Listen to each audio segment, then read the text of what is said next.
VSN அகாடமியின் September 2025க்கான current affairs. மாற்றுத்திறனாளிகள் உரிமைகள் சட்டம் இயற்றப்பட்ட ஆண்டு 2016. மாற்றுத்திறனாளிகள் உரிமைகள் சட்டம் 2016.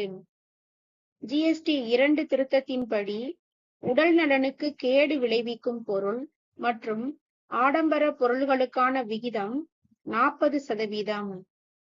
ஆசிய கோப்பை ஹாக்கி போட்டியில் இந்தியா எத்தனையாவது முறையாக சாம்பியன் பட்டம் வென்றது? 4வது முறை. தென்கொரியாவில் நடைபெறும் வில்வித்தை உலக சாம்பியன்ஷிப் காம்பவுண்ட் பிரிவில் இந்திய ஆடவர் அணி எந்த பதக்கத்தை வென்றது? தங்கப்பதக்கம். தென்கொரியாவில் நடைபெறும் வில்வித்தை உலக சாம்பியன்ஷிப் காம்பவுண்ட் பிரிவில் இந்திய ஆடவர் அணி தங்கப் பதக்கத்தை வென்றது. உலக பொருளாதாரத்தில் பிரிக்ஸ் நாடுகளின் பங்களிப்பு எத்தனை சதவீதம்? 30%.